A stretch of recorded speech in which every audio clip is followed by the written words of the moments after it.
لكم أعمالكم ويغفر لكم ذنوبكم ومن يطع الله ورسوله فقد فاز فوزا عظيما. أما بعد فإن خير الحديث كتاب الله وخير الهدي هدي محمد صلى الله عليه وسلم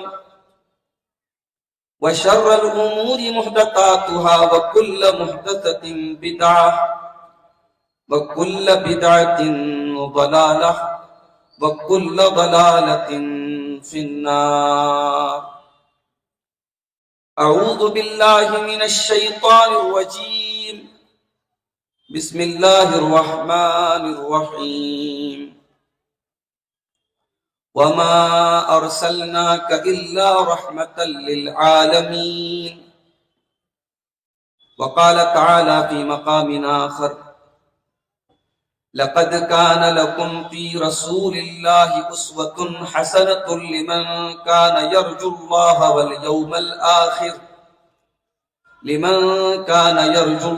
واليوم الآخر وذكر الله كثيرا. صدر محترم فضیلت الشیخ مولانا شعیب میمن جوناگڑھی حفظہ اللہ، امیر صوبائی جمعیت اہل حدیث گجرات، اسٹیج پر موجود موقر علماء کرام، محترم بزرگوں، نوجوان ساتھیوں، ماؤں اور بہنوں، پیارے بچوں،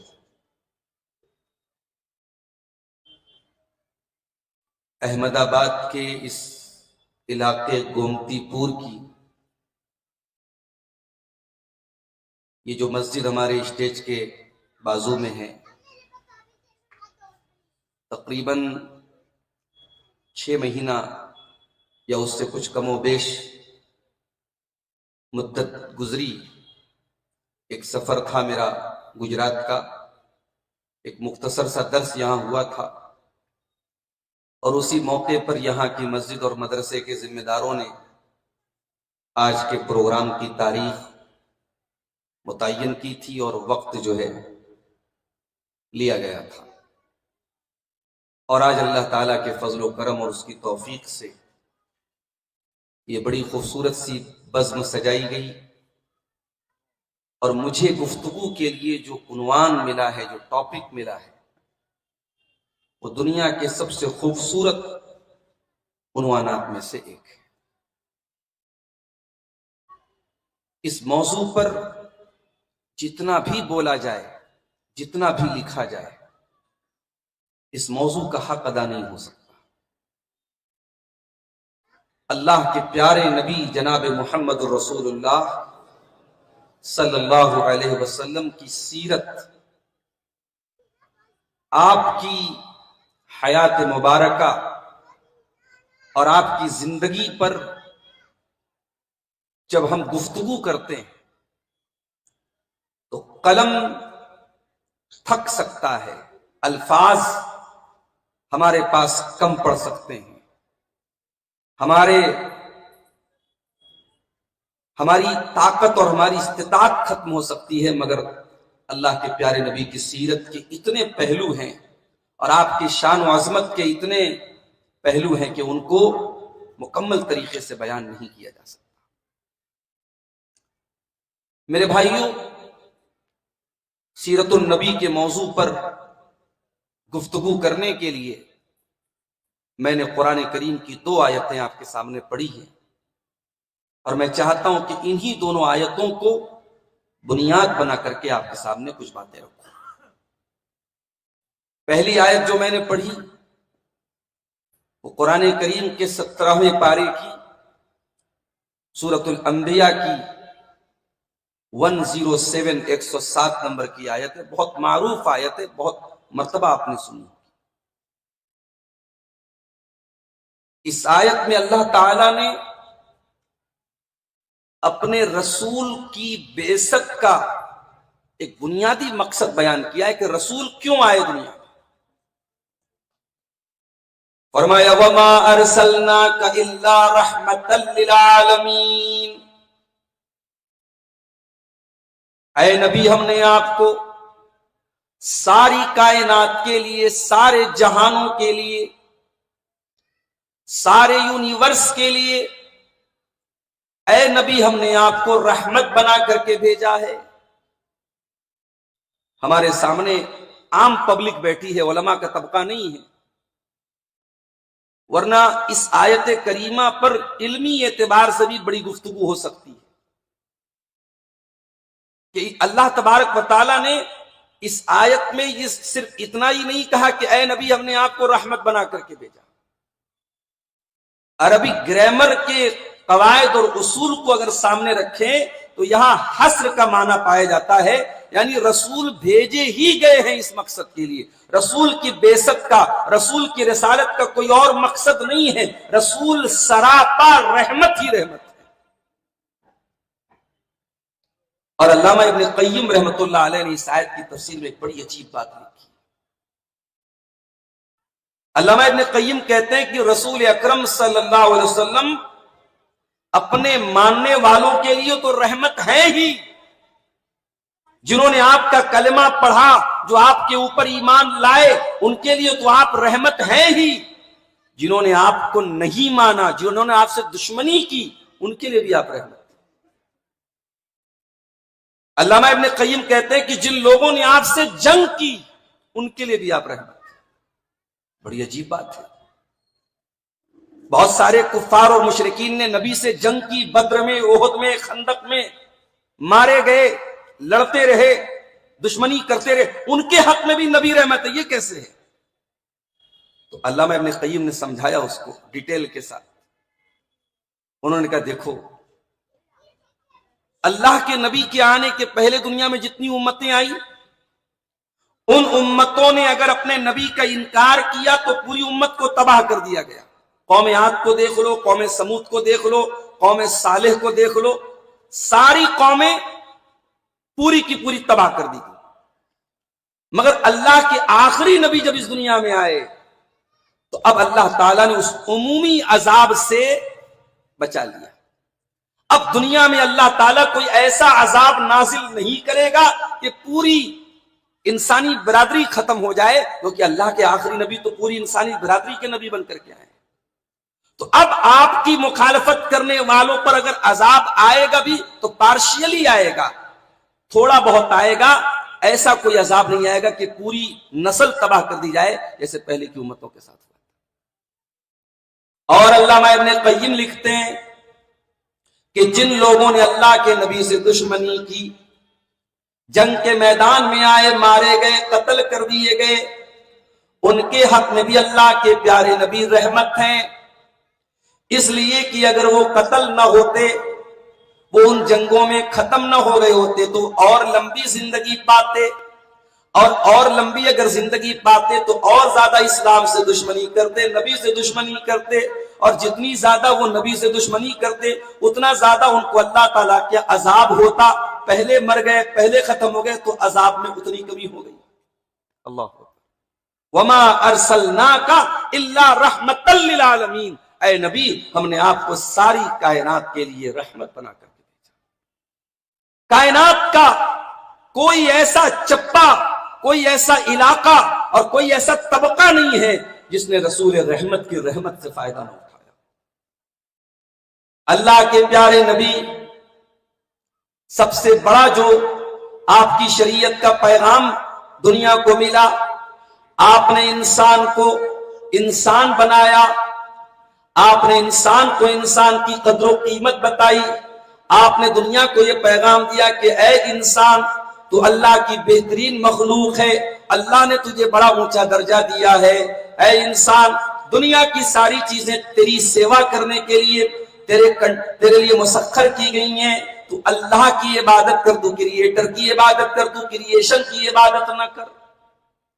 آپ نے جو دین عطا فرمایا، جو دین آپ لے کر کے آئے، اس دین نے انسانیت کو انسلٹ سے بچایا ہے، انسانیت کو اپمان سے بچایا ہے، انسان کو یہ سکھایا آپ نے کہ اے انسان تو خالق کی عبادت کر، تو پیڑ کے آگے سجدہ نہ کر، تو پتھر کے آگے سجدہ نہ کر، تو جانور کے آگے سجدہ نہ کر، تو قبر کے آگے سجدہ نہ کر، تو کسی دوسرے انسان کے آگے سجدہ نہ کر، تیرا سر جھکے تو اللہ کے در پر جھکے۔ آپ نے انسان کو انسان کا مقام بتایا ہے میرے ساتھ۔ آپ نے دنیا کو یہ پیغام دیا، وَلَقَدْ كَرَّمْنَا بَنِي آدَمَ وَحَمَلْنَاهُمْ فِي الْبَرِّ وَالْبَحْرِ وَرَزَقْنَاهُمْ مِنَ الطَّيِّبَاتِ وَفَضَّلْنَاهُمْ عَلَى كَثِيرٍ مِّمَّنْ خَلَقْنَا تَفْضِيلًا۔ اے انسانوں، ہم نے تم کو بڑا اونچا مقام دیا ہے، بہت ساری مخلوقات پر تم کو فضیلت دی ہے، تم کو پاکیزہ چیزیں کھانے پینے کو دی ہیں۔ اے انسان، تیرا مقام بہت اونچا ہے، تو اپنے مقام کی قدر کر، اپنے ویلو کی قدر کر۔ انسان کو آپ نے انسان کا مقام بتایا۔ ایون مرنے کے بعد، دنیا کے اور مذاہب میں مرنے کے بعد لاش کے ساتھ جو سلوک ہوتا ہے، سب سے عزت والا اور سب سے سمان جنک اگر کوئی سلوک ہے میت کے ساتھ، وہ اسلام کے اندر ہے۔ اسلام نے مردے کو دفن کرنے کا حکم دیا۔ جنازہ جب آ رہا ہو، جنازے کو دیکھ کر کے احتراماً کھڑے ہونے کا حکم دیا۔ صحیح مسلم کی روایت ہے، جنازہ گزرا، اللہ کے پیارے نبی کھڑے ہوئے، کسی نے کہا اللہ کے نبی یہ تو یہودی کا جنازہ ہے۔ آپ نے فرمایا الیست نفسا، ہے تو یہ بھی انسان کی لاش ہے، انسانی جان ہے۔ اگر کسی غیر مسلم کا بھی جنازہ ہے تو اللہ کے پیارے نبی نے وہاں پر بھی آپ کھڑے ہو گئے اور آپ نے یہ بتایا کہ نہیں، جنازہ جا رہا ہے تو وہ ایک انسان ہی، انسان کی یہ عظمت اور انسان کا یہ مقام آپ نے بیان۔ مرنے کے بعد کسی کی لاش کے ساتھ بھی بے حرمتی کرنے کی اسلام میں پرمیشن نہیں ہے۔ آپ نے فرمایا کسر عظم المیت ککسرہ حیا، اگر کسی قبر سے مردے کی ہڈی نکل جائے تو آپ نے حکم دیا کہ اس ہڈی کو دوبارہ دفنا دیا جائے، اس ہڈی کو کبھی توڑا نہ جائے۔ آپ نے فرمایا میت کی ہڈی کو توڑنا ویسا ہی ہے جیسے زندے کی ہڈی کو توڑنا ہے۔ انسانیت کی ویلو آپ نے بتائی، انسانیت کو اس کا مقام آپ نے بتایا میرے پیارے ساتھ۔ اتنا ہی نہیں، انسانوں کو آپ نے ایکول بتایا، مساوات کا درس دیا۔ سارے انسانوں کو آپ نے ایک فیملی کا ممبر قرار دیا۔ میدان عرفات میں آپ نے جو خطبہ دیا تھا حجۃ الوداع کے موقع پر، ذرا وہ خطبہ آپ پڑھیے۔ علماء نے لکھا ہے کہ وہ خطبہ قیامت تک آنے والی انسانیت کے لیے ایک چارٹر ہے، ایک منشور ہے، ایک پیغام ہے۔ انسانیت آج اس چارٹر پر عمل کرے تو دنیا میں امن ہو جائے گا۔ ابھی امریکہ میں جو آگ لگی ہے، ہمارے بہت سارے بھائی سوشل میڈیا پر اس آگ کے جلنے پر اور جو اس میں مرے ہیں یا جو نقصان ہوا ہے اس پر خوشی کا بھی اظہار کر رہے ہیں کہ ظالم تھا اور ظالم کو یہ سزا ملی۔ میں سمجھتا ہوں کہ شرعی اعتبار سے یہ چیز مناسب نہیں ہے۔ ہم ہر قسم کے ظلم کے خلاف ہیں، اور اگر فلسطین میں ظلم و ستم ہوا اور اس ظلم و ستم کے خلاف امریکہ کی حکومت نے اس کا تعاون کیا یا اس کے سپورٹ میں کھڑی تھی، تو وہاں کی ساری عوام اور وہاں کی ساری پبلک کو ہم اس کا ذمہ دار قرار نہیں دے سکتے۔ اگر وہاں اس طریقے کی بھیانک آگ لگی ہے، جو ویڈیوز آ رہے ہیں، جو فوٹوز آ رہے ہیں، آپ دیکھیے، یعنی جہنم کا منظر لوگ بتا رہے ہیں، وہ منظر دیکھ کر کے ہمیں اور آپ کو کسی قسم کی خوشی ہونا، میرے پیارے ساتھیوں، یہ ہمارے دین کی تعلیم نہیں ہے، معاف کیجیے۔ تو انسانوں کو مساوات کا درس دیا آپ نے۔ میرے نبی کے دین میں سارے انسانوں کو ایک فیملی کا ممبر قرار دیا گیا۔ ساری مانو جاتی ایک پریوار کے سدسیہ ہیں، سارے انسان ایک فیملی کے ممبر ہیں۔ آپ نے میدان عرفات میں فرمایا ایھا الناس ان ربکم واحد وان اباکم واحد، اے لوگو تمہارا رب بھی ایک ہے، تمہارے باپ آدم بھی ایک ہے، تم ایک باپ کی اولاد آدم کی اولاد ہو۔ الا لا فضل لعربی علی عجمی، کسی عربی کو کسی اجمی کے اوپر کوئی فضیلت حاصل نہیں ہے، کسی اجمی کو کسی عربی پر کوئی فضیلت حاصل نہیں ہے، کسی گورے کو کسی کالے پر کوئی فضیلت حاصل نہیں ہے، کسی کالے کو کسی گورے پر کوئی فضیلت حاصل نہیں ہے۔ رنگ و نسل کے سارے امتیازات کو آپ نے مٹا دیا۔ دنیا کے وہ ممالک، وہ کنٹریز، وہ دیش جو دنیا سے کہتے ہیں کہ ہم بڑے ترقی یافتہ ہیں، بڑے وکست ہیں، بڑے ڈیولپڈ ہیں، وہاں بھی آج گورے اور کالے کی لڑائی چلتی ہے، وہاں بھی آج ریسزم پایا جاتا ہے، وہاں بھی رنگوں اور نسل کی بنیاد پر آپس میں جھگڑے اور لڑائیاں ہوتے ہیں۔ محمد اکرم صلی اللہ علیہ وسلم نے 1400 سال پہلے ان سارے جھگڑوں کو ختم کر دیا میرے پیارے سے۔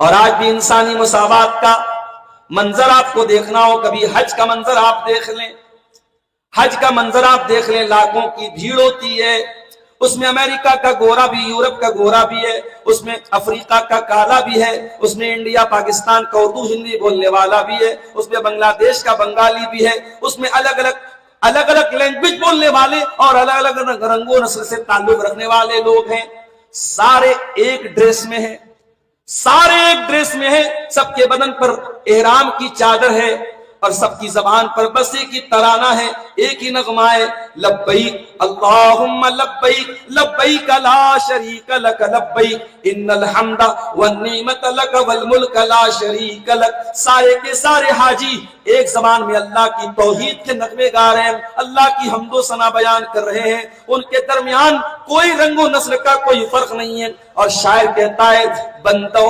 محتاج و غنی ایک ہوئے، تیرے دربار میں پہنچے تو سبھی ایک ہوئے۔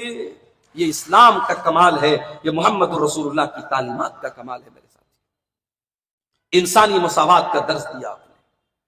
یہ الگ بات ہے کہ آج ہم برادریوں میں بڑھ گئے، ہم علاقوں میں بڑھ گئے، ہم تعصب کے شکار ہو گئے، ایک علاقے والا دوسرے علاقے والے کو حقیر سمجھے، ایک برادری والا دوسری برادری والے کو حقیر سمجھے۔ معاف کیجئے، یہ محمد اکرم کی تعلیم نہیں ہے، یہ رسول اکرم صلی اللہ علیہ وسلم کی تعلیم نہیں ہے، یہ اسلام کی تعلیم نہیں ہے، یہ ہمارے بنائے ہوئے بت ہیں جو جنہیں ہمیں توڑنے کی ضرورت ہے۔ آپ نے تو دنیا کو یہ میسج دیا، یا ایھا الناس انا خلقناکم من ذکر و انثی وجعلناکم شعوبا وقبائل لتعارفوا۔ اے لوگو، تم ایک ماتا پتا کی سنتان ہو، ایک ماں باپ کی اولاد ہو، تمہارے قبیلے الگ ہو سکتے ہیں، تمہاری برادریاں الگ ہو سکتے ہیں، مگر قبیلے اور برادری کی بنیاد پر کوئی اونچا نیچا نہیں ہے۔ ان اکرمکم عند اللہ اتقاکم، اللہ کے یہاں تو اسی کا درجہ اونچا ہے جس کے دل میں اللہ کا تقوی زیادہ ہو، اللہ کا ڈر زیادہ ہو۔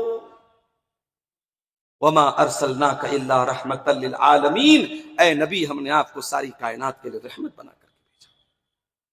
اور آگے بڑھیے، دنیا میں ایک طبقہ ہوتا ہے جاہلوں کا طبقہ، آپ اچھے سے بات کریں گے وہ گالی سے بات کرے گا، آپ تمیز سے بات کریں گے وہ بدتمیزی کرے گا، آپ شرافت سے بات کریں گے وہ جہالت سے بات کرے گا۔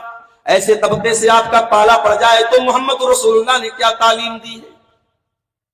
انسانوں کا دستور تو یہی ہے کہ شیر کے مقابلے میں سوا شیر ہونا چاہیے، اینٹ کا جواب پتھر سے دینا چاہیے، انسانوں کا بنایا وہ اصول تو یہی ہے۔ مگر معاف کرنا، میرے پیارے نبی جناب محمد رسول اللہ صلی اللہ علیہ وسلم نے جہالت کا جواب بھی شرافت سے دینے کا حکم دیا ہے۔ آئیے آپ کی سیرت ہم دیکھتے ہیں۔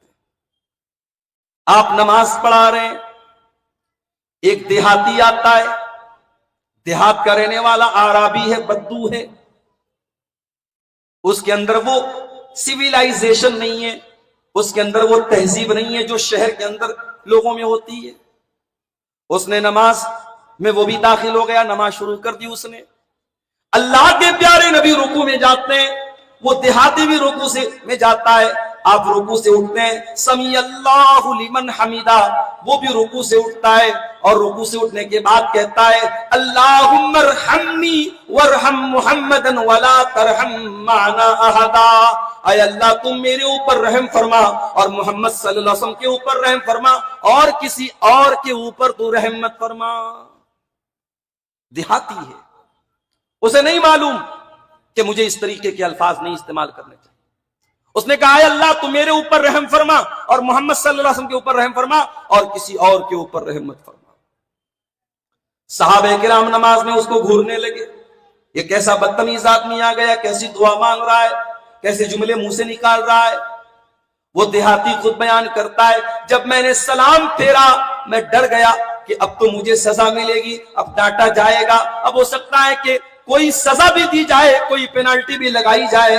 کہتے ہیں اللہ کے پیارے نبی نے نہ مارا, نہ ڈانٹا, نہ جھڑکا, نہ سختی کی. بڑے پیار سے, بڑے پریم سے, بڑی محبت سے آپ نے اپنے پاس بلایا اور آپ نے فرمایا لقد حجرت واسیا, اے میرے بھائی آپ نے جو دعا مانگی وہ دعا مناسب نہیں تھی, وہ جملہ مناسب نہیں تھا.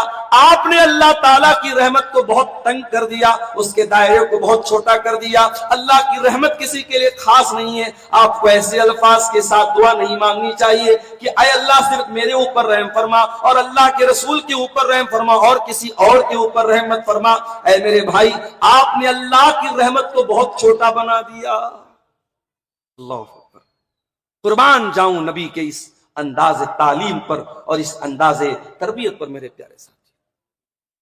ایک نوجوان آپ کے پاس آتا ہے, ایذن لی بالزنا, اے اللہ کے نبی مجھے زنا کی اجازت دے دیجیے. صحابہ کرام غصے میں آ گئے, کتنا بدتمیز آدمی ہے, اللہ کے نبی کے پاس آ کر کے زنا کی اجازت مانگ رہا ہے, بدکاری کی اجازت مانگ رہا ہے. اللہ کے پیارے نبی جو رحمت کائنات بنا کر کے بھیجے گئے ہیں, آپ نے دیکھا نوجوان ہے, غلط ٹریک پہ چلا گیا ہے یا غلط ٹریک پہ جانا چاہتا ہے, اسے سختی کے لیے پیار کی ضرورت ہے, اسے محبت کی ضرورت ہے. آپ نے اس نوجوان کو اپنے قریب بلایا, بالکل قریب بلایا, اپنے پاس بلایا اور پاس بلانے کے بعد آپ نے فرمایا اے نوجوان تو زنا کی اجازت لینے آیا ہے, اتحبہ لأمک, یہ بتا کہ کیا تو یہ پسند کرے گا تیری ماں کے ساتھ یہ کام کیا جائے. اے اللہ کے نبی میں کیا کوئی بھی پسند نہیں کرے گا کہ اس کی ماں کے ساتھ یہ کام کیا جائے. آپ نے فرمایا یہ بتا کہ کیا تو یہ پسند کرے گا تیری بہن کے ساتھ یہ کام کیا جائے. نہیں نہیں اے اللہ کے نبی میں کیا کوئی بھی اپنی بہن کے لیے یہ کام پسند نہ کرے گا. کیا تو چاہے گا تیری بیٹی کے ساتھ یہ کام کیا جائے, کیا تو چاہے گا تیری خالہ کے ساتھ یہ کام کیا جائے, کیا تو چاہے گا تیری پھوپھی کے ساتھ یہ کام کیا جائے. ہر سوال کے جواب میں نوجوان کہتا رہا اے اللہ کے نبی میرے ماں باپ پر قربان ہو جائیں, کوئی نہیں چاہے گا کہ اس کی ماں کے ساتھ, اس کی بہن کے ساتھ, اس کی بیٹی کے ساتھ, اس کی خالہ کے ساتھ, اس کی پھوپھی کے ساتھ یہ کام کیا جائے.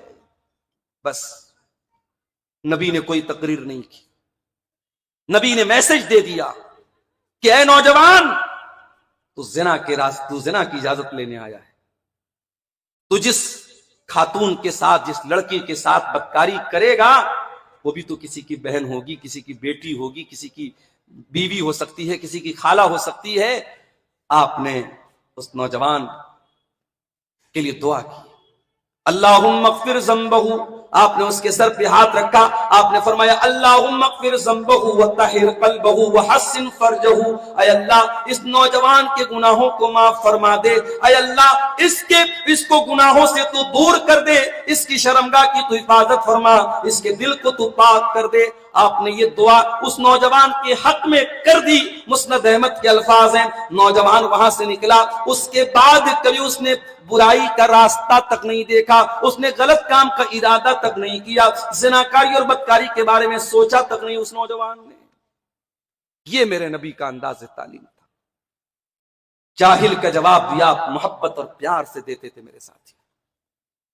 مسجد میں آپ بیٹھے ہوئے, صحابہ کرام بھی آپ کے پاس میں, ایک دیہاتی آتا ہے اور جہاں پہ نماز پڑھی جاتی ہے, جہاں پہ صف لگائی جاتی ہے, اس جگہ پہ آ کر کے بیٹھ کر کے پیشاب کرنے لگتا ہے. صحابہ کرام اس کو مارنے کے لیے دوڑتے ہیں, آپ صحابہ کو روکتے ہیں, رک جاؤ, لا تظلموہ, اس کو پیشاب کر لینے دو. وہ بیٹھ کر کے پیشاب کر رہا ہے اور ایسا نہیں کہ مصلی اور سب سے دور کر رہا ہے, جہاں پہ صف لگائی جاتی ہے اس پیسج میں اس جگہ پہ کر رہا ہے. جب وہ پیشاب کر لیتا ہے, آپ نے صحابہ سے کہا پانی لاؤ, اس کی گندگی کو صاف کرو, پیشاب کو صاف کرو. صحابہ پانی لاتے ہیں, اس کے پیشاب کو صاف کیا جاتا ہے. اس دیہاتی کو آپ اپنے پاس بلاتے ہیں, نہ تو مارتے نہ ڈانٹتے نہ برا بھلا کہتے ہیں، بڑے پریم سے بڑی محبت سے کہتے ہیں کہ اے میرے بھائی ان هذه المساجد لا تصلح لهذا انما هي للصلاة وتلاوت القرآن وذکر اللہ عز وجل۔ اے میرے بھائی یہ اللہ کی مسجد ہے، یہ پیشاب و پاخانہ کی جگہ نہیں ہے، یہ گندگی کی جگہ نہیں ہے، یہ مسجدیں تو اللہ کے ذکر کے لیے ہیں، یہ تو نماز کے لیے ہے، یہ اللہ کو یاد کرنے کے لیے ہے۔ آپ نے اتنی محبت سے اس دیہاتی کو سمجھایا، اس کو بات سمجھ میں آئی، وہ وہاں سے چلا گیا، اور اتنے پر بھی آپ نے بس نہیں کیا، آپ نے اپنے صحابہ سے کہا اے میرے صحابہ آپ لوگ اتنے تیش میں کیوں آ گئے، آپ لوگ اتنے غصے میں کیوں آ گئے؟ انما بعثتم میسرین ولم تبعثوا معسرین۔ اے میرے صحابہ آپ لوگ دنیا میں آسانی پیدا کرنے کے لیے بھیجے گئے، آپ لوگ دنیا میں مشکل کھڑی کرنے کے لیے پیدا نہیں بھیجے گئے ہیں۔ آپ کا کام آسانی پیدا کرنا ہے، آپ کا کام مشکل پیدا کرنا نہیں ہے۔ وما ارسلناک الا رحمۃ للعالمین، اے نبی ہم نے آپ کو ساری کائنات کے لیے رحمت بنا کر کے بھیجا ہے۔ وہ نبی جاہلوں کے ساتھ بھی اگر ہمیں کوئی سلوک کرنا ہے اس معاملے میں بھی وہ نبی رحمت بن کر کے آئے ہیں اور ہمارے لیے آئیڈیل بن کر کے آئے ہیں۔ دنیا میں ایک اصول ہے، دشمن کے ساتھ کوئی رعایت نہیں ہونی چاہیے۔ ساری انسانیت، سارے سبق لوگ دشمنی میں بھول جاتے ہیں جب معاملہ دشمنی کا آتا ہے۔ دنیا والوں کا اصول ہے everything is fair in love and war. جب محبت کا معاملہ آ جائے، جب جنگ کا معاملہ آ جائے تو سب جائز ہو جاتا ہے۔ اور دنیا دیکھ رہی ہے جنگ کے نام پہ کیا ہوتا ہے۔ جنگ ہوتی ہے دو الگ الگ ملکوں میں، اور مرتا کون ہے؟ چھوٹے چھوٹے بچے مرتے ہیں۔ فلسطین کے حالات آج تک ہم دیکھ رہے ہیں، اس جنگ کے نتیجے میں کیا ہو رہا ہے، پوری ایک نسل برباد ہو گئی، چھوٹے چھوٹے بچے، عورتیں، کمزور، بوڑھے سب مارے جاتے ہیں۔ تو دنیا والوں کا اصول یہی ہے میرے بھائیوں، جنگ میں سب جائز۔ میرے نبی کا اصول کیا ہے؟ نہ تو محبت میں سب جائز ہے، نہ جنگ میں سب جائز ہے۔ محبت کے نام پہ بدکاری کرنا، محبت کے نام پہ غلط راستے پہ جانا، محبت کے نام پہ شریعت کی حدود کو پامال کرنا، نہ تو اسلام میں محبت کے نام پہ ان ساری چیزوں کی اجازت ہے، اور نہ اسلام میں جنگ کے میدان میں سب کرنے کی اجازت ہے۔ آپ نے جنگ کے میدان کا بھی کہ اخلاق بتائے ہیں، آپ نے میدان جنگ کے بھی آداب بتائے ہیں۔ آپ صحابہ کو جب جنگ کے میدان میں بھیجتے تھے آپ کہتے تھے اغزوا بسم اللہ وفی سبیل اللہ، جاؤ اے میرے صحابہ تم اللہ کا نام لے کر کے اللہ کے راستے میں جا رہے ہو، جاؤ اللہ کی مدد لے کر کے، اللہ کا نام لے کر کے تم جانا، اور کان کھول کر کے سن لو اغزوا ولا تغلوا ولا تغدروا ولا تمثلوا ولا تقتلوا ولیدا۔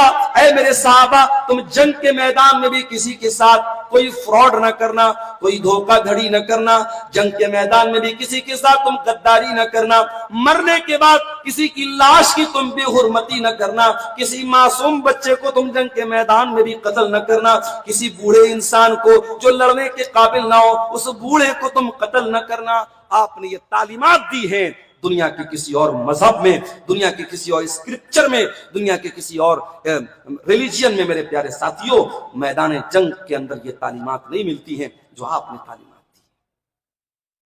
اسلام کی پہلی لڑائی 17 رمضان کی تاریخ ہے، 313 مسلمانوں کا مقابلہ 1000 دشمنوں سے، یعنی اپنے سے 3 گنا زیادہ لشکر ہے سامنے۔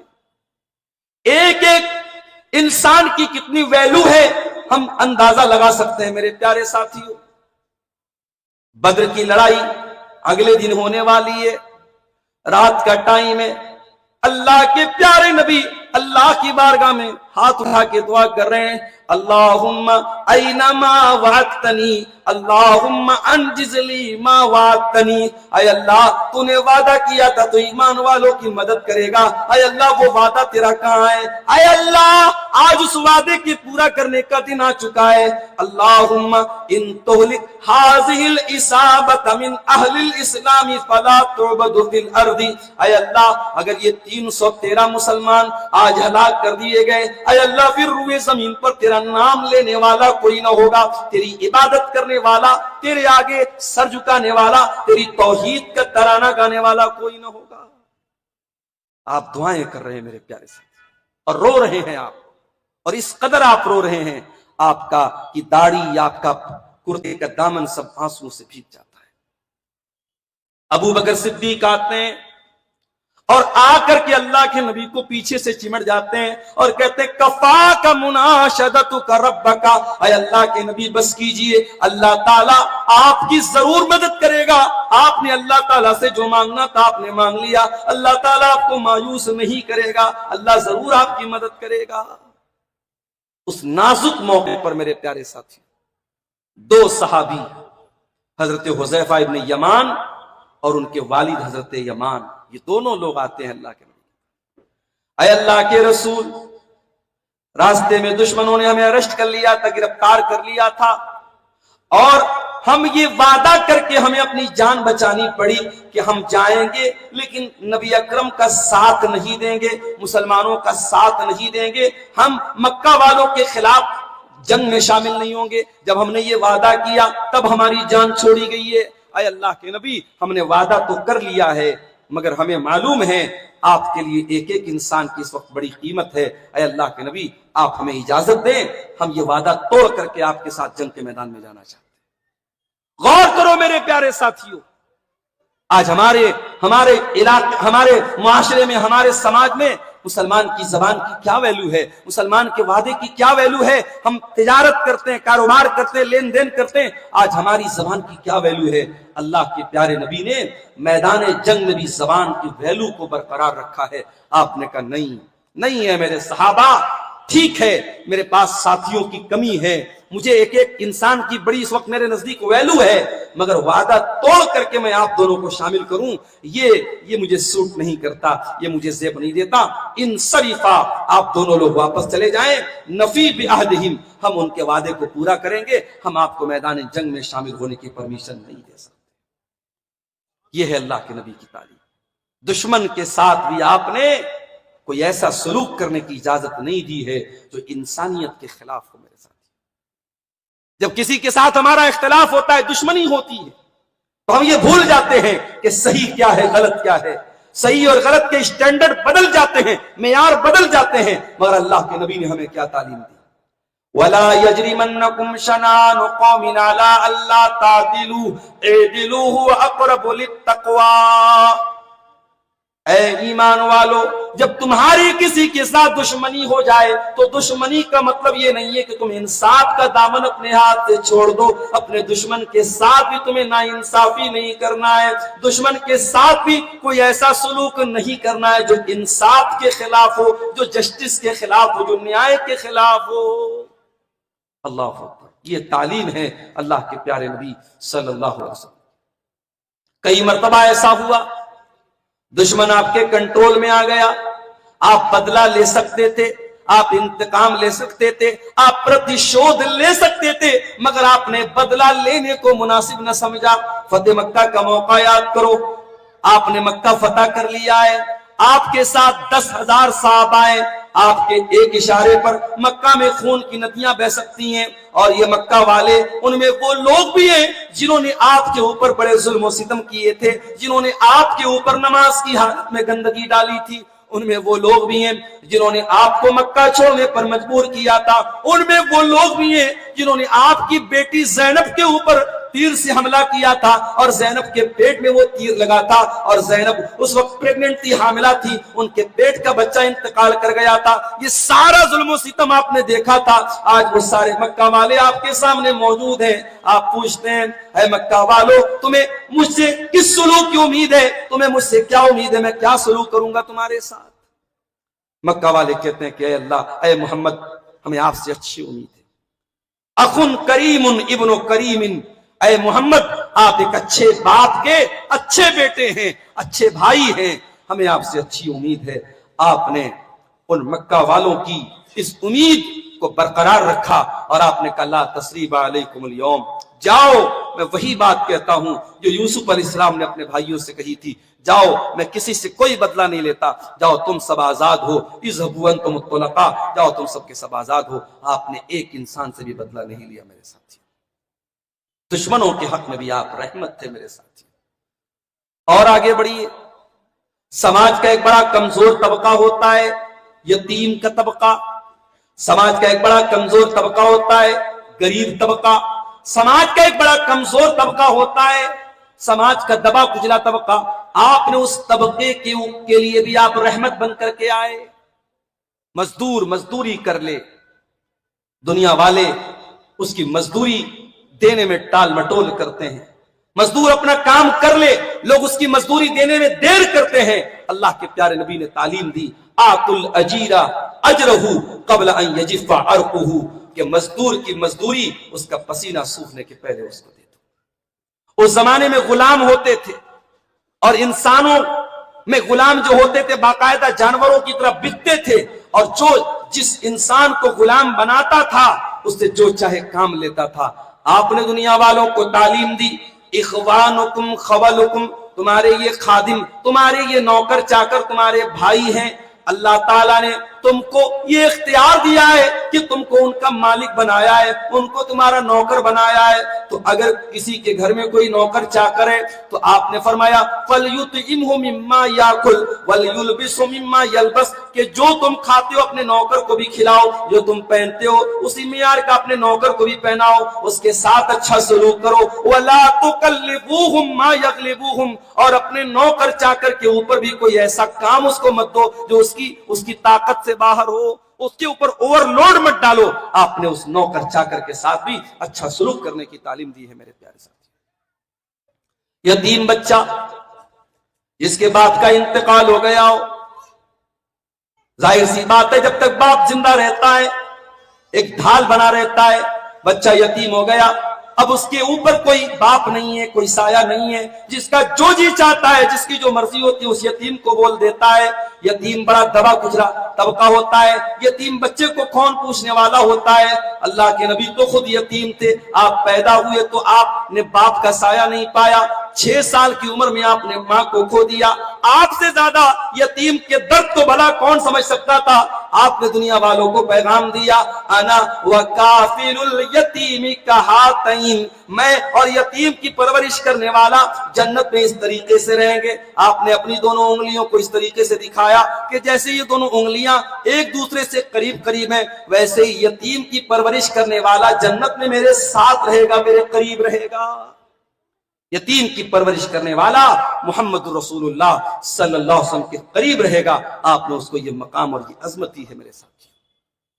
اتنا ہی نہیں، ایک صحابی آپ کے پاس آتے ہیں، اے اللہ کے نبی مجھے اپنے دل کے اندر بڑی سختی محسوس ہوتی ہے، اپنا دل بڑا کٹھور محسوس ہوتا ہے، میں کیا کروں؟ آپ نے فرمایا امسح براس الیتیم، کسی یتیم کے سر پہ محبت سے ہاتھ پھیر لو، کسی یتیم کے ساتھ اچھا سلوک کر دو، تمہارے دل کی سختی دور ہو جائے گی، تمہارا دل سافٹ ہو جائے گا۔ آپ نے یتیم کے ساتھ اچھا سلوک کرنے کی اور محبت بھرا سلوک کرنے کی تعلیم دی ہے۔ اناتھوں کے ساتھ، یتیموں کے ساتھ بھی میرے پیارے ساتھیوں اللہ کے نبی رحمت ہے۔ اور آگے بڑھیں، بیوہ عورت جس کا شوہر مر گیا ہو، سماج میں اس عورت کو کون پوچھتا ہے؟ آپ نے ایک بیوی کو چھوڑ کر، حضرت عائشہ کو چھوڑ کے جتنے بھی آپ نے نکاح کیے وہ یا تو مطلقہ تھی یا بیوہ تھی۔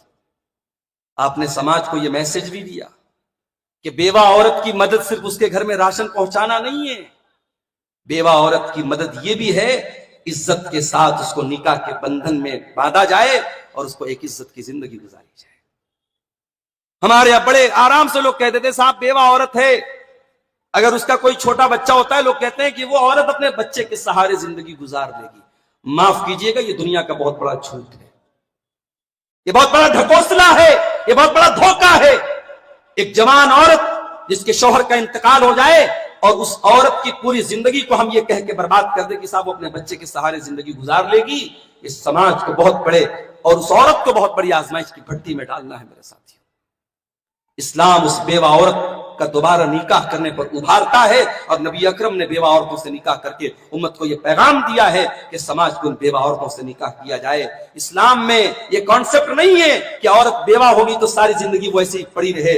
اسلام یہ کہتا ہے 4 مہینہ 10 دن کی عدت گزارنے کے بعد اس عورت کو عزت کے ساتھ کہیں گھر بسانے کی اجازت ہے، اس سے نکاح کیا جائے۔ اللہ کے نبی نے یہ مقام بیوہ عورت کو دیا۔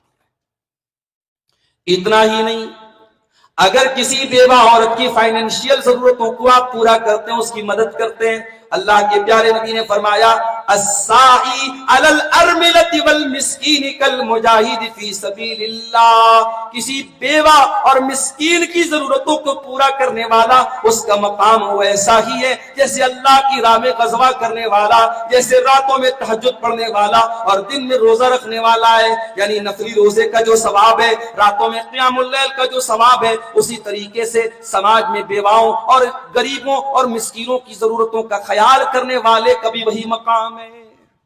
سماج کے دبے کچلے طبقوں کو بھی میرے پیارے ساتھیوں اللہ کے نبی نے سہارا دیا ہے، اور مولانا الطاف حسین حالی کہتے ہیں کہ یتیموں کا ماوا، غلاموں کا ملجا، وہ نبی یتیموں کا سہارا بن کے آئے، غلاموں کا ملجا بن کر کے آئے، یتیم اور غلاموں کے لیے وہ سہارا بن کر کے آئے۔ اور آگے بڑھیے، وہ نبی انسانیت کو نجات دینے کے لیے آئے، وہ نبی انسانیت کو شرک کی دلدل سے نکال کر کے توحید کا راستہ بتانے کے لیے آئے، وہ نبی دنیا والوں کو جہنم کی آگ سے بچانے کے لیے آئے تھے۔ اسی لیے اللہ قرآن میں کہتا ہے اللہ قرآن میں کہتا ہے لقد جاءکم رسول من انفسکم عزیز علیہ ما عنتم حریص علیکم بالمؤمنین رؤوف الرحیم۔ اللہ فرماتا ہے اے مومنوں، اے مسلمانوں، تمہارے پاس وہ رسول آئے ہیں جو تمہارے اوپر جان چھڑکتے ہیں، جو تمہارے فائدے کے حریص ہیں، جو تمہیں فائدہ پہنچانا چاہتے ہیں، جو تمہیں مصیبتوں سے پریشانیوں سے بچانا چاہتے ہیں۔ تکلیف تمہیں ہوتی ہے، درد تمہیں ہوتا ہے، اور اس تکلیف اور درد کا احساس میرے نبی کو ہوتا ہے۔ وہ انسانیت کے درد کا احساس لے کر کے دنیا میں آئے تھے۔ ایک ہی تگ و دو ہے، ایک ہی مشن ہے آپ کا، لوگ ایمان لے آئیں، لوگ جنت کے راستے پہ چلے آئیں، لوگ جہنم سے بچ جائیں۔ یہی مشن تھا میرے پیارے ساتھیوں، اور اسی مشن کو لے کر کے اللہ کے نبی نے پوری زندگی گزاری۔ جمعہ کے دن ہم لوگ سورہ کہف پڑھتے ہیں، سورہ کہف میں یہ آیت بھی ہم پڑھتے ہیں، فَلَعَلَّكَ بَاخِعٌ نَفْسَكَ عَلَىٰ آثَارِهِمْ إِن لَّمْ يُؤْمِنُوا بِهَٰذَا الْحَدِيثِ أَسَفًا۔ اے نبی، اگر یہ لوگ ایمان نہیں لائے، آپ کو ان کے ایمان لانے کی اتنی چنتا ہے، اتنی فکر ہے کہ اگر یہ ایمان نہیں لائے تو ڈر ہے کہ کہیں افسوس کی وجہ سے آپ اپنے آپ کو ختم نہ کر دیں۔ آپ کو لوگوں کے ایمان لانے کی اتنی چنتا، اتنی فکر ہے اے نبی۔ اللہ کے نبی کو چنتا رہتی تھی کہ لوگ ایمان لے آئیں، لوگ اللہ کو پہچان لیں، لوگ جہنم کے راستے سے بچ جائیں۔ اور اس مشن کے لیے میرے پیارے ساتھیوں نبی نے کتنی تکلیفیں سہی ہیں، ہمیں اور آپ کو اس کا اندازہ نہیں۔ آج کوئی 4 باتیں ہمیں سنا دے، کوئی ہمارے خلاف فیس بک پر کچھ لکھ دے، کوئی واٹس ایپ پر کچھ بھیج دے، ہمارے پیشانیوں پر بل پڑ جاتے ہیں، ہمارے جذبات سرد پڑ جاتے ہیں، ہمارے حوصلے ٹوٹ جاتے ہیں۔ مگر محمد اکرم صلی اللہ علیہ وسلم نے اللہ کے دین کے لیے میرے پیارے ساتھیوں کیا نہیں سہا ہے۔ شاعر آپ کو کہا گیا، جادوگر آپ کو کہا گیا، پاگل آپ کو کہا گیا، مجنون آپ کو کہا گیا، نماز کی حالت میں آپ کے اوپر گندگی ڈالی گئی، آپ کا گلا دبانے کی کوشش کی گئی، آپ کو زہر دیا گیا، آپ کو اپنے وطن مکہ سے نکالا گیا، آپ کے رشتہ دار آپ کے خلاف بدر و احد میں لڑنے کے لیے آئے، احد میں آپ کے دانت توڑے گئے، آپ کا چہرہ زخمی کیا گیا، آپ کو جان سے ختم کرنے کی کوشش کی گئی، آپ کی بیٹی پر حملہ کیا گیا، آپ کی مصیبتوں پر خوشیاں منائی گئیں، یہ سارے کام آپ کے اوپر ہوئے، مگر اللہ کے پیارے نبی نے اپنے حوصلوں کو کبھی نہیں توڑا، اپنے مشن کو کبھی نہیں توڑا، اللہ کے دین کو پھیلاتے رہے، اللہ کی توحید کو پھیلاتے رہے، دنیا والوں کو اللہ کا راستہ بتاتے رہے، جہنم کی آگ سے انسانیت کو کیسے بچایا جائے، اس مشن کو لے کر اللہ کے پیارے نبی اپنی آخری سانس تک دنیا میں میرے پیارے ساتھیوں قائم رہے۔ ہمیں اور آپ کو ایک میسج دیا اللہ کے نبی نے کہ اے مسلمانوں، اس نبی کا کلمہ پڑھنے والوں اور اس نبی سے محبت کا دعویٰ کرنے والوں، تمہاری زندگی میں اسلام کہاں ہے؟ تمہاری زندگی میں توحید کی محبت کہاں ہے؟ تمہارے دل میں مانوتا کا وہ درد کہاں ہے؟ تمہارے پڑوس میں، تمہارے گاؤں میں، تمہارے محلے میں اگر کچھ ایسے لوگ ہیں جو شرک کرتے ہیں، جو اللہ کو نہیں پہچانتے ہیں، جو اللہ کے علاوہ کسی اور کو سجدہ کرتے ہیں، ان کا درد اپنے دل میں پیدا کرو، ان کو توحید کا راستہ دکھاؤ، ان کو انسانیت کا راستہ دکھاؤ۔ اللہ کے نبی نے یہ میسج ہمیں اور آپ کو دیا ہے۔ میرے ساتھ آپ مکہ میں دعوت و تبلیغ کا کام کرتے تھے، مکہ والوں نے جب آپ کی بات ماننا بالکل بند کر دیا، آپ مکہ سے 100 کلومیٹر دور طائف جاتے ہیں، اور آپ لوگ اگر حج عمرہ کر چکے ہوں گے آپ کو معلوم ہوگا کہ طائف کا وہ علاقہ آج بھی مکہ سے تقریباً 100 کلومیٹر دور ہے، بائی روڈ آپ جائیں گے 100 کلومیٹر دور ہے وہ جگہ طائف، اور پہاڑی علاقہ ہے، پہاڑوں کے بیچ میں وہ جگہ ہے۔ اللہ کے پیارے نبی 1400 سال پہلے مکہ سے طائف کا یہ 100 کلومیٹر کا سفر پیدل طے کرتے ہیں۔ آپ چاہتے تو اونٹ پر جا سکتے تھے، آپ چاہتے تو سواری کو پکڑ سکتے تھے، مگر آپ اپنے اس مشن کو سیکریٹ رکھنا چاہتے تھے۔ آپ نے حضرت زید کو اپنے ساتھ میں لیا اور آپ پیدل مکہ سے طائف جاتے ہیں۔ طائف آپ پہنچے اور طائف جانے کے بعد آپ نے وہاں کے جو بڑے بڑے سردار تھے ان کے سامنے آپ نے اسلام پیش کیا، ان کو توحید کی دعوت دی، لا الہ الا اللہ محمد رسول اللہ کی دعوت دی، مگر طائف کے ان سرداروں نے الٹے آپ کا مذاق اڑایا، آپ کی انسلٹ کی، آپ کو برا بھلا کہا، لیکن آپ مایوس نہیں ہوئے۔ آپ نے کہا اے طائف کے سرداروں، ٹھیک ہے تم میری بات نہیں مانتے، کوئی مسئلہ نہیں، لیکن تم اس بات کو اوپن مت کرنا، میں طائف میں اگر اپنے دین کی تبلیغ کروں گا تو تم مجھے روکنے کی کوشش مت کرنا۔ آپ 1 ہفتے تک طائف میں رہتے ہیں، لوگوں کو پکڑ پکڑ کر کے اللہ کی توحید کا راستہ بتاتے ہیں، ایک آدمی بھی آپ کے اوپر ایمان لانے والا طائف میں نہیں ہے۔ مایوس ہو کر کے آپ طائف سے واپس جانے لگتے ہیں۔ جب آپ واپس جانے لگتے ہیں تو طائف کے جو بدماش لڑکے ہوتے ہیں، جو کرمنل لڑکے ہوتے ہیں، جو وہاں کے بڑے مجرم اور بڑے بدتماش قسم کے لڑکے ہوتے ہیں، وہ اللہ کے پیارے نبی پر دونوں طرف راستے سے کھڑے ہو کر کے پتھر مارنے لگتے ہیں۔ وہ لوگوں، وہ نبی جو محسن انسانیت بن کر کے آئے، جو رحمت کائنات بن کر کے آئے، اس نبی کے اوپر پتھر برسائے جا رہے ہیں، اتنے پتھر برسائے جاتے ہیں کہ آپ کے جوتوں میں خون جم جاتا ہے، آپ کے پیروں سے خون رس رس کر کے آپ کے جوتے میں جم جاتا ہے، اور آپ بڑی مشکل سے اپنی جان بچا کر کے طائف سے نکلتے ہیں اور 3 کلومیٹر دور ایک کھجور کے باغ میں جا کر کے آپ پناہ لیتے ہیں، اور اللہ کی بارگاہ میں آپ شکوہ کرتے ہیں کہ اے اللہ، میں شکوہ کرتا ہوں تو تیری بارگاہ میں کرتا ہوں، اللہم انی اشکو الیک قلت خیلتی وحوانی علی الناس، اللہم انی اشکو الیک ضعف قوتی وقلت خیلتی وحوانی علی الناس۔ اے اللہ، تیرا نبی آج تیری بارگاہ میں شکوہ کر رہا ہے، اے اللہ تیرے نبی کی آج کوئی تدبیر کام نہیں کر رہی ہے، تیرا نبی اپنے آپ کو بہت کمزور محسوس کر رہا ہے، تیرے نبی کی آج بڑی توہین کی جا رہی ہے، پتھر مارے جا رہے ہیں، لیکن اے اللہ تو کمزوروں کا رب ہے، اے اللہ اگر تو مجھ سے راضی ہے، تو مجھ سے خوش ہے، مجھے دنیا میں کسی اور کی کوئی پرواہ نہیں ہے۔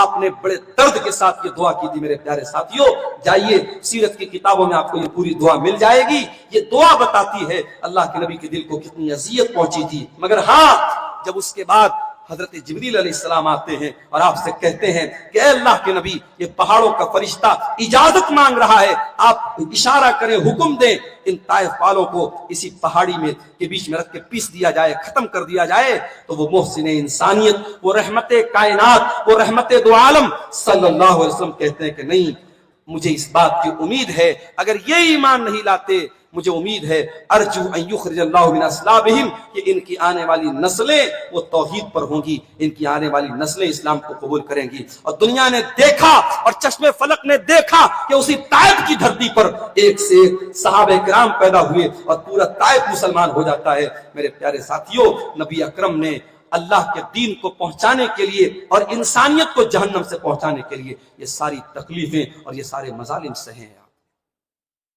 اسی لیے اللہ کے نبی فرماتے ہیں، بخاری اور مسلم کی روایت ہے، اے لوگوں، میری اور تمہاری مثال ایسی ہے جیسے کوئی انسان آگ جلاتا ہے، اور جیسے ہی وہ آگ جلاتا ہے فَجَعَلَ هَٰذِهِ الْفَرَاشُ وَالدَّوَابُ، التی تقع فی النار یقان فیہا، اس کے آگ جلانے کے بعد جو پتنگے ہوتے ہیں، جو پروانے ہوتے ہیں، وہ آگ میں کودنے لگتے ہیں، آگ میں جانے لگتے ہیں، وہ ہٹانے کی کوشش کرتا ہے، وہ بھگانے کی کوشش کرتا ہے، مگر وہ پروانے اور پتنگے بار بار اس آگ میں کودنے لگتے ہیں۔ او لوگوں، یہی معاملہ میرا بھی ہے۔ انا آخذ بحجزکم عن النار، میں تمہاری کمر پکڑ پکڑ کے تم کو جہنم کی آگ سے بچانا چاہتا ہوں۔ وہم یقتحمون فیہا، لیکن او لوگوں، انسانوں کی ایک بڑی آبادی میرے روکنے کے باوجود، میری کوشش کے باوجود وہ جہنم میں جا رہی ہے، وہ اللہ کے دین کو چھوڑ رہی ہے، وہ توحید کو چھوڑ رہی ہے۔ او لوگوں، میں تو تم کو جہنم سے بچانے کے لیے آیا ہوں، لیکن تم میرا راستہ چھوڑ کے جہنم کی طرف جا رہے ہو۔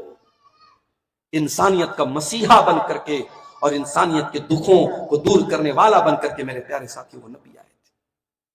اور یہ بھی بتا دوں آپ کو، وہ نبی ہم سے بہت محبت کرتے تھے۔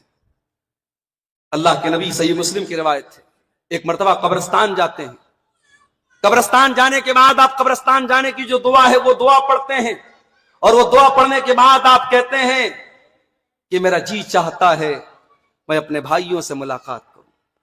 صحابہ نے کہا اللہ کے نبی، کیا ہم آپ کے بھائی نہیں ہیں؟ آپ نے فرمایا انتم اصحابی، تم لوگ میرے صحابہ ہو، میرے بھائی تم نہیں ہو۔ صحابہ نے پوچھا اللہ کے نبی پھر آپ کے بھائی کون لوگ ہیں؟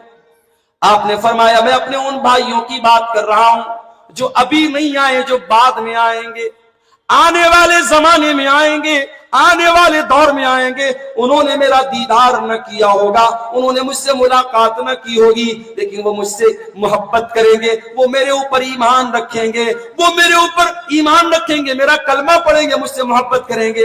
اے میرے صحابہ، میرے دل میں تمنا ہے کہ میں اپنے ان بھائیوں سے ملاقات کروں۔ اللہ کے نبی اپنی آنے والی امت کے لیے ان سے ملاقات کی تمنا اپنے دل میں رکھتے ہیں۔ میرے ساتھ ہم اور آپ آج آرام سے اپنے بستروں پر سو رہے ہیں، اپنے بیوی بچوں کے ساتھ مگن ہیں، اپنے دنیا کے کاموں میں مبتلا ہیں، اور ہمارے پیارے نبی جناب محمد رسول اللہ صلی اللہ علیہ وسلم 1400 سال پہلے آپ کی راتیں ہمارے لیے آپ کی راتیں آنسوؤں سے بھیگ جاتی تھی۔ میرے ساتھ آپ راتوں کو رویا کرتے تھے۔ صحیح مسلم کی روایت ہے، اللہ کے نبی ایک دن قرآن پڑھ رہے ہیں، اور قرآن پڑھتے پڑھتے آپ سورہ مائدہ کی اس آیت پر پہنچتے ہیں۔ عیسیٰ علیہ السلام اللہ سے دعا کر رہے ہیں، ان تعذبهم فإنهم عبادك وإن تغفر لهم فإنك أنت العزيز الحكيم۔ عیسیٰ علیہ السلام دعا کرتے ہیں، اے اللہ اگر تو ان کو عذاب دے گا تو یہ تو تیرے بندے ہیں، اور اگر تو معاف کر دے تو طاقت والا، حکمت والا ہے۔ اس کے بعد اللہ کے نبی سورہ ابراہیم کی آیت پڑھتے ہیں، فمن تبعنی فإنه منی ومن عصانی فإنك غفور رحیم۔ اے اللہ جو میرا فالوور ہے، جو میری پیروی کر رہا ہے، وہ تو میرا امتی ہے، اور جو میری نافرمانی کر رہا ہے، اے اللہ تو غفور الرحیم ہے، تو معاف کر دینا۔ اللہ کے نبی نے دیکھا عیسیٰ علیہ السلام نے اپنی امت کے لیے دعا کر لی، اور حضرت ابراہیم نے اپنی امت کے لیے دعا کر لی۔ اللہ کے نبی اپنی گنہگار امت کو یاد کر کے رونے لگے، آپ رونے لگے، اور آپ ہاتھ اٹھا کے کہنے لگے، اللہم امتی اللہم امتی، اے اللہ میری امت کا کیا ہوگا، اے اللہ میری امت کا کیا ہوگا۔ آپ اپنی امت کے لیے رو رہے ہیں، اور آپ جب رونے لگتے ہیں جبریل امین اترتے ہیں اور پوچھتے ہیں ما یبکی کا، اے اللہ کے نبی کیوں رو رہے ہیں آپ فرماتے ہیں میں اپنی امت کے انجام کو سوچ کے رو رہا ہوں، آخرت میں میری امت کا کیا ہوگا، قیامت کے دن میری امت کا کیا بنے گا، میں اپنی امت کا انجام سوچ کر کے رو رہا ہوں۔ اللہ تعالیٰ نے جبریل کے ذریعے پیغام بھجوایا، اے میرے حبیب، اے میرے نبی، انا سنردیک فی امتک ولا نسوک، اے میرے حبیب آپ اپنی امت کے بارے میں پریشان نہ ہو، ہم آپ کی امت کے بارے میں آپ کو خوش کر دیں گے، آپ کو پریشان ہونا نہیں پڑے گا، آپ کی امت کے معاملے میں ہم آپ کو خوش کر دیں گے۔ سلام اس پر جو امت کے لیے راتوں کو روتا تھا، سلام اس پر جو فرش خاک پر جاڑے میں سوتا تھا، سلام اس پر کہ جس کے گھر میں چاندی ہے نہ سونا ہے، سلام اس پر کہ ٹوٹا بوریا جس کا بچھونا ہے۔ میرے پیارے ساتھیوں، وہ نبی ہمارے لیے راتوں کو رویا کرتے تھے، مگر ہاں یہ بات یاد رہے، قیامت کے دن اللہ کے نبی شفاعت کریں گے اپنی امت کے لیے، مگر امت کے اندر ایک کنڈیشن ہونی چاہیے، امت توحید پر قائم رہے۔ اگر امت کی پیشانی کہیں پر بھی جھک رہی ہے اور امت اللہ کا مقام کسی اور کو دے رہی ہے اور اللہ کا درجہ کسی اور کو دے رہی ہے، تو امت یاد رکھے نبی اکرم قیامت کے دن کسی شرک کرنے والے کی سفارش نہیں کریں گے۔ حضرت ابو ہریرہ کی وہ حدیث آپ اپنے سامنے رکھیے، بخاری اور مسلم کی روایت ہے۔ ابو ہریرہ رضی اللہ تعالیٰ عنہ کہتے ہیں، اے اللہ کے نبی، وہ کون سا خوش نصیب انسان ہے جس کی آپ شفاعت کریں گے؟ اللہ کے نبی نے فرمایا، اے ابو ہریرہ، مجھے یقین تھا یہ سوال سب سے پہلے تم کرو گے، کیونکہ تمہارے اندر حدیث کو سیکھنے کی تڑپ ہے اور حدیث کو سیکھنے کی لگن ہے۔ اے ابو ہریرہ، میری امت کا وہ خوش نصیب انسان جس کے لیے میں شفاعت کروں گا قیامت کے دن، وہ کون ہوگا؟ من قال لا الہ الا اللہ خالصا من قبل نفسہ، جو دل کی گہرائی سے لا الہ الا اللہ کہے گا، میں اس انسان کی سفارش کروں گا۔ میرے پیارے ساتھیوں، امت کو یاد رکھنا چاہیے قیامت کے دن اللہ کے نبی اس کی شفاعت تبھی کریں گے جب امت توحید پر قائم رہے گی۔ اگر امت توحید سے ہٹے گی اور امت کے اندر شرک آئے گا تو قیامت کے دن اللہ کے نبی کا دامن بھی اسے نصیب نہیں ہوگا اور نبی کی شفاعت بھی اسے نصیب نہیں ہوگی۔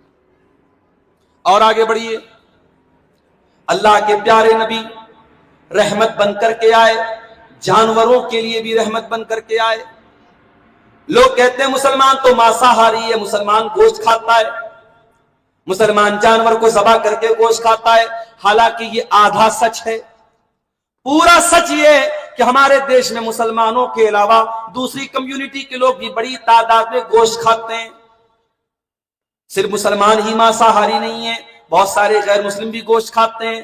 اور یاد رکھیے میرے پیارے ساتھیوں، اسلام ہمیں جانور کو ذبح کرنے کی اجازت دیتا ہے، اس لیے کہ اسلام ہمیں یہ کانسیپٹ دیتا ہے کہ یہ جو جانور ہیں، جو حلال جانور ہیں، ان کا گوشت ہم کھاتے ہیں، اسلام یہ کانسیپٹ دیتا ہے۔ اور اللہ کے پیارے نبی نے یہ کانسیپٹ دیا ہے کہ یہ جانور اللہ تعالیٰ نے ہماری خوراک کے لیے بنائے ہیں، ہمارے لیے غذا کے طور پہ بنائے ہیں، اس لیے ہم ان کو ذبح کر کے کھا سکتے ہیں۔ مگر جانور کو ذبح کرنے کا بھی جو اسلام نے طریقہ بتایا ہے وہ دنیا کا سب سے پریکٹیکل اور سب سے سائنٹیفیکل طریقہ ہے، اور اس طریقے میں میڈیکلی پروفڈ بات ہے کہ جانور کو سب سے کم تکلیف اگر کسی طریقے پر ہوتی ہے تو جو ذبح کا طریقہ ہے، جو اسلام کا طریقہ ہے۔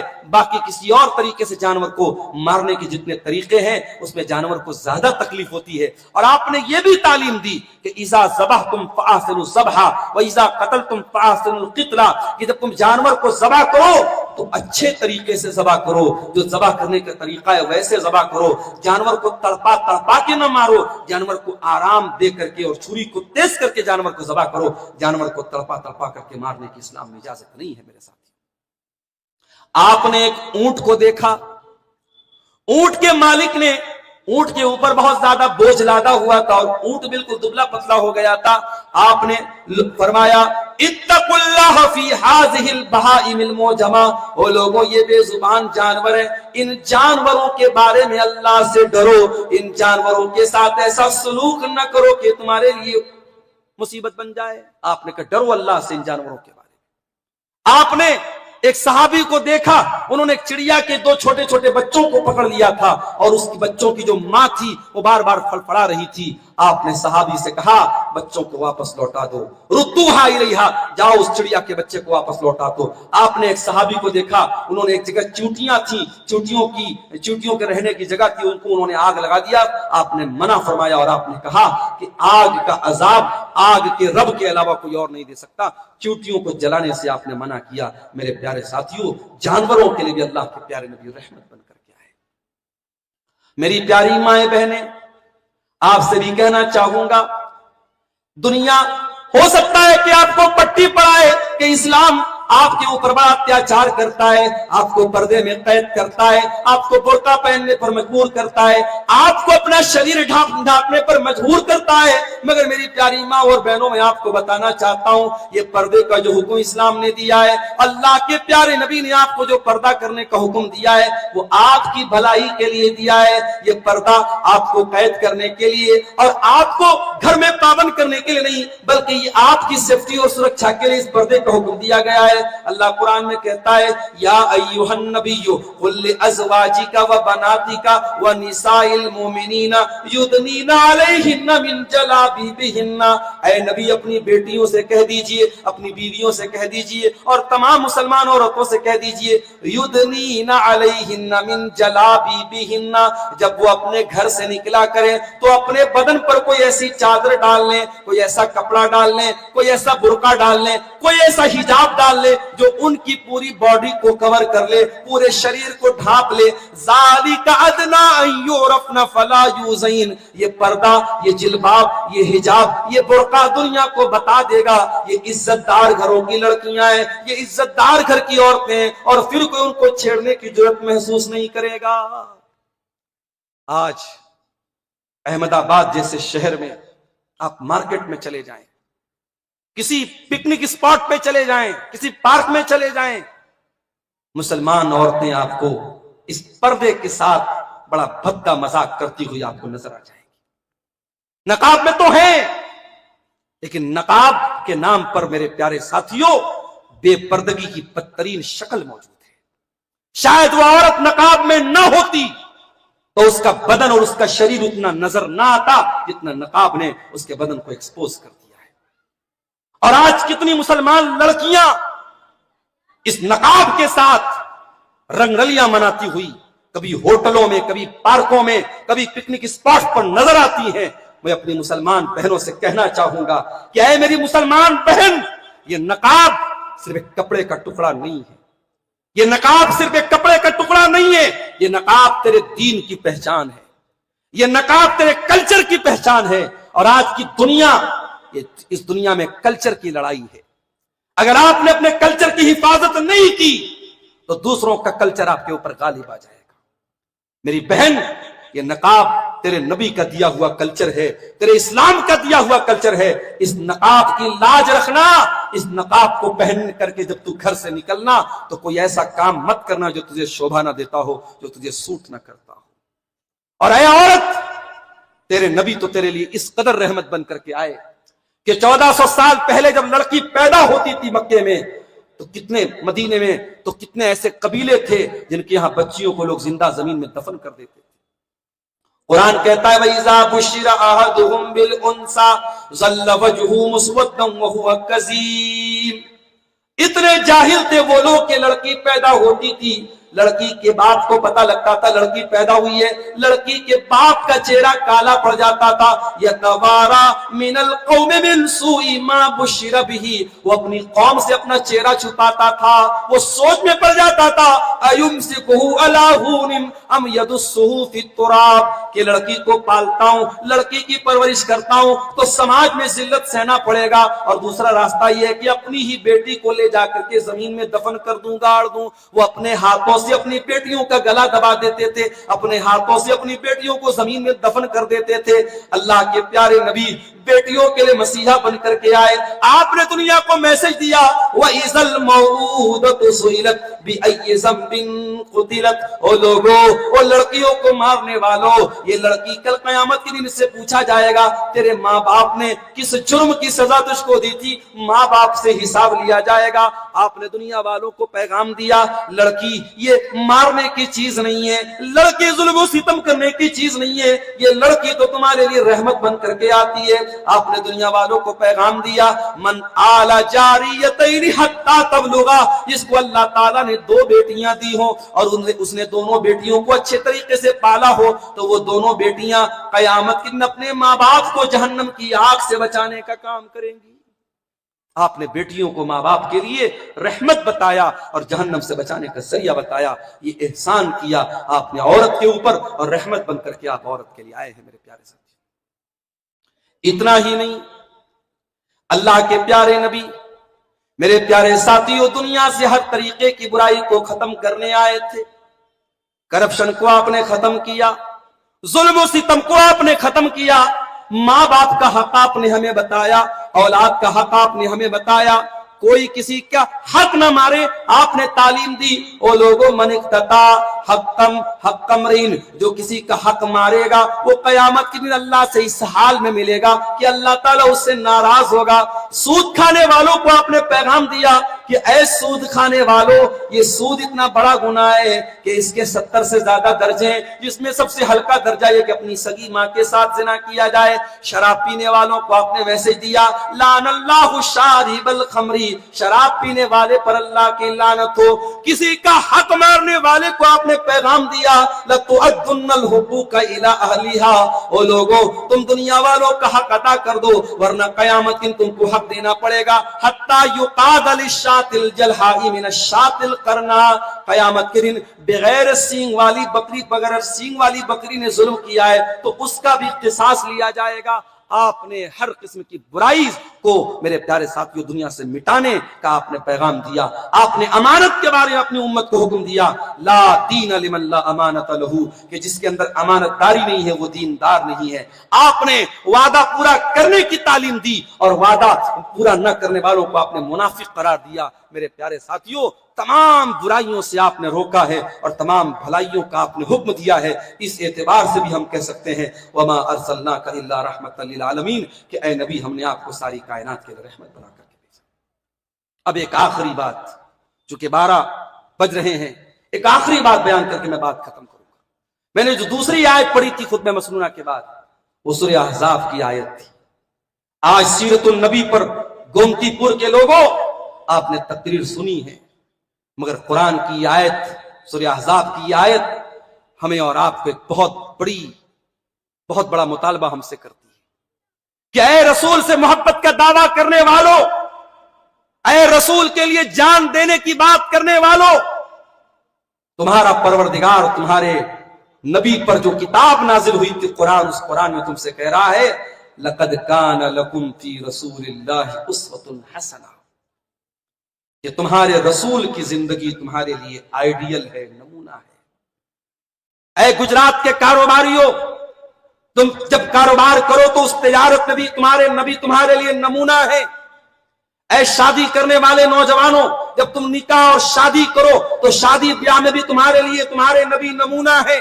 اے لین دین کرنے والے اور معاملات کرنے والوں، تمہارے معاملات میں بھی تمہارے لیے تمہارے نبی نمونہ ہیں۔ اور اے عورتوں، اے ماں اور بہنوں، تمہارے نبی کی بیٹیاں اور تمہارے نبی کی بیویاں ایک عورت ہونے کے اعتبار سے تمہارے لیے نمونہ ہیں۔ لَقَدْ كَانَ لَكُمْ فِي رَسُولِ اللَّهِ أُسْوَةٌ حَسَنَةٌ، وہ رسول تمہارے لیے ایک بہترین نمونہ بن کر کے آئے۔ آج افسوس کی بات ہے، ہم عبادت میں تو نبی کو نمونہ بنانے کی کوشش کرتے ہیں، ہم نمازوں میں تو نبی کو نمونہ بنانے کی کوشش کرتے ہیں، مگر ہمارا اخلاق، ہمارے معاملات، ہمارے لین دین، ہمارے شادی بیاہ، ہمارا لائف سٹائل کچھ بھی نبی کے طریقے پر نہیں ہے۔ میرے پیارے ساتھیوں، بڑے درد کے ساتھ آپ سے کہتا ہوں، نبی سے محبت کا ہمارا دعویٰ اللہ کے جھوٹا قرار پائے گا اگر ہم نے نبی کو نمونہ نہیں بنایا۔ اور یاد رکھو، پوری انسانی آبادی میں اور پوری انسانی تاریخ میں محمد رسول اللہ صلی اللہ علیہ وسلم اکلوتی ایسی ہستی ہے کہ اللہ تعالیٰ نے every aspect of his life, آپ کی زندگی کے ہر پہلو کو اللہ تعالیٰ نے سرکشت کر دیا ہے، محفوظ کر دیا ہے۔ دنیا میں بہت بڑے بڑے لوگ آئے، مگر ان کی پولیٹیکل لائف کا تو پتا ہے، ان کی فیملی لائف کا کوئی عطا پتا نہیں۔ کسی کی فیملی لائف کا پتا ہے تو ان کی پولیٹیکل لائف کا کچھ عطا پتا نہیں ہے۔ اللہ کے نبی کی پوری زندگی آئینے کی طرح ہمارے سامنے۔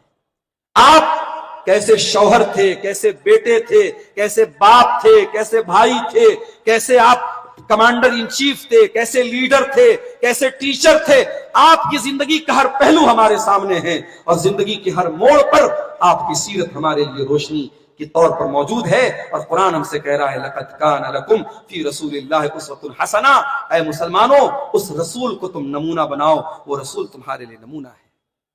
میرے عزیزو، آج اس پروگرام کے اور اس اسٹیج کے ذریعے میں یہ دعوت بھی آپ کو دینا چاہتا ہوں کہ اگر واقعی میں اس رسول سے محبت کا دعویٰ ہم اور آپ کرتے ہیں تو ہم اپنی زندگیوں کو ٹٹولیں اور اپنے گریبانوں میں جھانکیں کہ آج اس نبی کی سنتوں پر ہم کتنا چلتے ہیں۔ اس نبی کے قول کے آنے کے بعد، اس نبی کی حدیث کے آنے کے بعد اگر ہمیں یہ ہماری زبان سے یہ نکلتا ہے کہ نہیں صاحب ہمارے بڑوں نے یہ کہا ہے، ہمارے بزرگوں نے یہ کہا ہے، ہمارے فلاں صاحب نے یہ کہا ہے، ہمارے امام صاحب نے یہ کہا ہے، اگر ہمارے منہ سے یہ باتیں نکلتی ہیں اور ہم نبی کے قول پر کسی اور کے قول کو ترجیح دیتے ہیں تو ہمیں اور آپ کو اپنے ایمان کی خیر منانی چاہیے۔ اللہ قرآن میں اپنے رب اللہ تعالیٰ قرآن میں اپنی قسم کھاتا ہے، ہمارا رب اپنی قسم کھا کے کہتا ہے فَلَا وَرَبِّكَ لَا يُؤْمِنُونَ کہ اے مومنو تمہارے رب کی قسم کوئی اس وقت تک مومن نہیں ہو سکتا حتیٰ يُحَكِّمُوكَ فِي مَا شَجَرَ بَيْنَهُمْ جب تک اپنے تمام اختلافات میں اللہ کے پیارے نبی کو فیصل اور جج نہ بنایا جائے اور آپ کے فیصلے کو آخری فیصلہ نہ بنایا جائے۔ آئیے ہم دعا کرتے ہیں اللہ اپنے نبی سے ہم سب کو سچی محبت کرنے کی توفیق عطا فرمائے، رب العالمین اپنے نبی کی سیرت پر ہم سب کو چلنے کی توفیق عطا فرمائے، رب العالمین ہم خطا کاروں اور گنہگاروں میں جو کمیاں اور کوتاہیاں ہیں اے پروردگار اپنے فضل و کرم سے تو ان کو معاف فرما دے۔